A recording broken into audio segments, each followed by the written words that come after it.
but there were times that it hurt my feelings, to hear how much they miss their birth parents or other foster families they've been with. They say that, so, a lot of these kids, they've got the way that they're thinking is they're looking for harm everywhere because of what they've been through. And so they say that it takes like 400 repetitions for us to relearn something or learn a new way of thinking or develop a new synapse. But according to Karen Purvis, so it's 400 just regular. But if it's done playfully, if something's done in play, then it only takes, it can take 10 to 20 repetitions. Mm-hmm. So, the more that we can do things playfully instead of harshly, just there were times where they would, be crying, or, like something where, like, I kind of knew that they weren't really hurt or whatever. They were just, they didn't get their way or whatever. And we just kind of look at them and, grin or and they'd, or, just everything, being playful, being, having fun with things instead of coming down on kids, I think is really, really hard to do sometimes. But I think that these kids need that. They need those relationships to be rewired to think, okay, I'm not going to be in trouble, because, as soon as we come down really hard, their anxiety is going to go up. So I think just, having more playful interactions are going to be really, really important for these kids. Thank you. Thank you for sharing all those tips and also all those behavior to spot, when you have a foster or adopted kid. Because what I noticed when you were talking, the pattern is that certain kids don't have the knowledge or didn't know what to do. As you said that go play, and they just look at each other. What is it? Nobody teaches them. And it's important, because no matter the age, because you said, okay, you're 10 years old, you don't know how to play. We assume that a 10 years old child know how to play. Yeah. But then you are also pointing that no, because nobody showed him. And when you went to family, playing has different definition, like setting the table. So for those, playing is to go outside. For others, it's just you go, you take a toy, and but you don't make any noise, or playing is just in your room and not in the living space. So it might be confusing, especially when that each family have their own rules. Yep. And those rules might be interpreted differently, by the children. So definitely it is important to remember that when we have an adopted or foster kid, to remember that, and to not assume that child know how to behave, that child will do instantly how we expect them to do, because they need to be taught, and they need to be they just need direction. Mm-hmm. Well, and I think the thing that we forget is that we get a lot of parents who come into our office and say, I don't understand, we adopted this child at 6 months old, or 3 months old, or maybe even at birth, and so I don't, we've had good parenting, we've done this stuff, I don't understand why we're having behaviors like we'll have kids that were adopted at 3 months old, but they're still hoarding food at 5. Well, what people don't understand is that the in utero trauma can affect kids. So even if you adopt them at birth, there might still be some in utero trauma, and they might have remembered maybe mom and dad screaming at each other when they were in the womb, and or maybe at 3 months old they were neglected, so they were missing, they weren't being fed when they needed to. those early traumas can still affect kids for a long time. So, a lot of times we don't realize that. And even adoption itself is a trauma. If you've ever, there's a book called, The Primal Wound. And she talks about how, basically babies know their mama's smell, they know their mama's heartbeat, they recognize her. They recognize her. And then all of a sudden she's gone, and here's this strange person with a new smell with, so these babies actually go through depression, and they go through, a grieving process. And so many times we don't understand that, because again, we've been told that kids are so resilient, and we don't understand that, adoption itself can be a trauma for kids. So would you say that there is some mistakes to avoid, when you want to adopt or you want to foster? Would you say that, okay, these are completely mistake? If you have that, or if you're doing that, you cannot be a family? Because sometimes, people just see as the finance, opportunity that they have by fostering children. But do you say that, no, if you have that in your family, they don't need that, so do you have anything that family should avoid?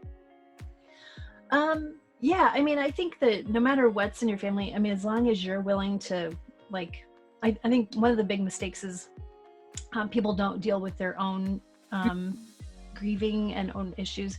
A lot of people get into adoption and foster care because of fertility issues. And so rather than deal with their own grief of loss, maybe losing a baby through miscarriage or stillbirth or whatever, or not being able to get pregnant, which is a loss. Instead of dealing with that, they just kind of jump into foster care and adoption and don't process their own pain. And then a lot of times when you get kids in with trauma and grief and loss, because, being taken away from parents, even if they were abusive, is a loss for a child. That's all they've ever known. And so it's a loss. And then we don't realize that, and we're dealing with our own pain and our own grief and loss. And so sometimes we can, it's harder for us to deal with their trauma, and their trauma is going to trigger our trauma. So if you've been through a lot of trauma, it doesn't mean that you can't foster and adopt. It just means that at some point you need to really deal with that before going into it. Because I think a lot of times we go into foster care and adoption thinking that these kids are going to meet our needs, that need for a child, that need for a family. And then when things don't go the way that we want them to go, then there's loss added onto there. We kind of went into it with this idea of we're going to help kids. We didn't really have a lot of, we were young in our marriage, and so we didn't have, any fertility issues that we knew of or anything like that. But even then, I kind of expected the kids to just jump on in and be part of the family. I was just more naive, I guess, back then, and not understanding the deep level of grief that they were going through and loss. And didn't always, I tried to let them express their emotions and that kind of thing, but there were times that it hurt my feelings, to hear how much they miss their birth parents or other foster families they'd been with. And so I think that was really important to understand, that they were going through a lot of grief and loss at the time. The other thing I think we do is so many times we jump into correction before we really stand back and go, again, kids are no different than us. We have bad days. We all have done something that we wish we hadn't. And so many times we expect kids to, just kind of toe the line and not acknowledging that, sometimes they just have a bad day. If I had a really bad day and I screamed at everybody at work, would I want my boss to come in and go, "You're fired," that's it. Without coming in and saying, "Hey, what happened? Are you okay? This isn't like you." So I think, really thinking about that, and then also thinking about where this kid has come from, because again, we have kids who've been through all these families, and imagine being taken away from the only home you knew and said, here's your new family, which is kind of sometimes how we treat foster kids. Like, okay. But, going from home to home, feeling unwanted. And I think really just taking a step back and thinking about what that child's going through. I remember, I think if most of the time, if we know why the behavior is happening or why kids are struggling, most of the time it'll break our hearts rather than make us angry. My one son was just he was just mad at everything. And, I was like, hey buddy, what's going on? I'm mad. Okay, what are you mad about? I'm mad about this. I'm mad about that. Finally I just said, there's a lot of mad here. What's behind the mad? There's got to be some kind of emotion behind the mad. And he said, I'm afraid. Okay, afraid of what? He said, I'm afraid if you find out the bad things that happened to me, you won't want me anymore, and then I'm gonna have to find a new family. I mean, I went from being very frustrated with this child to just heartbroken. Oh my gosh, can you imagine feeling that way? I know of a kid, he would go into the bathroom and just like pee all around the bathroom. And I mean, it was really frustrating, the foster mom, and she was finally, was like trying to figure out and got to the bottom of it. And he said, my mom died, my grandma died, everybody I love dies. And so I'm protecting you from dying. I don't want you to get close enough, because if you get close to me, you'll die. Like, that was his thought. So I think, a lot of times, we just have to keep in mind, what these kids have gone through, and we don't always know. Sometimes kids will all of a sudden just start acting out, and you have no idea why. Well, what we don't know is that maybe they were taken at a certain time of year, with the trauma holidays, where all of a sudden, it's the time of year that, dad would usually get drunk and beat them, or, something like that. So kids, a lot of times their brain will remember, even if they don't consciously remember, but their body will remember that trauma. So yeah, I think. Yeah, definitely. And I believe it's the foundation for all relationship, to deal with your own issue first and not to cover up. And as you said, that, if we want a child, do not have that expectation. And sometimes we have that, foster kids or not foster kid, adopted or not, even biological, we have that image. Okay, my son is going to be like that, he's going to do that, and I want him to be like that, he's going to talk a certain way. But this is our expectation, but the child never asks for anything. So that is also another stress and other situation that are just going to be built on what is already challenging.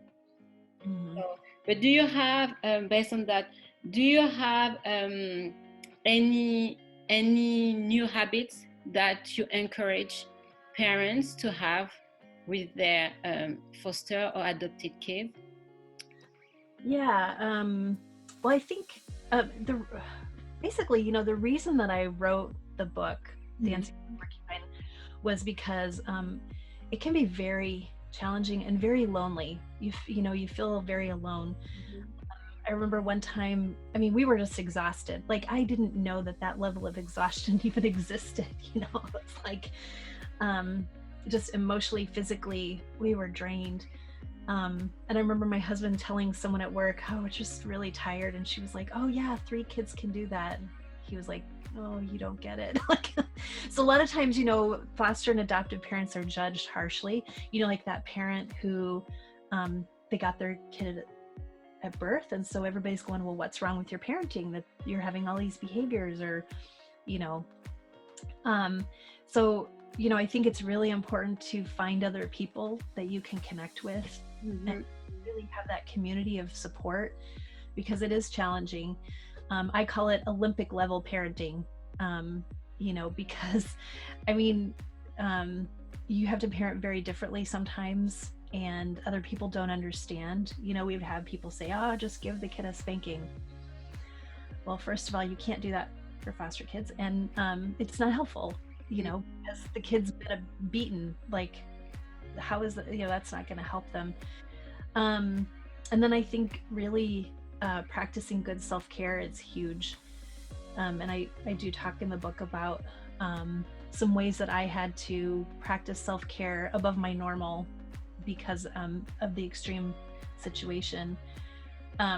There's a lady named Dr. Rachel Remen, and she says, the expectation that we can be immersed in suffering and loss daily and not be touched by it is as unrealistic as expecting to be able to walk through water without getting wet. Yeah. I love that image that, you know, here we are, we're immersed in a child's trauma and loss and what they've been through, and it's going to affect us. So we have to really practice good self-care, and go easy on yourself. This isn't easy. But, you know, again, you know, join a support group, find a parenting coach. We actually have an online support group for, you know, on Wednesday nights on the Pacific at 9 p.m. Pacific time. People are interested. Yeah, I mean, find someone to walk alongside of you and to help, because there are some parenting tips and some ways of parenting that can be helpful, and just some of those little things that you can just do a little differently can really make a big difference for these kids and how they're interacting and how they feel towards you, and how, you know, that building that connection. So yes, definitely.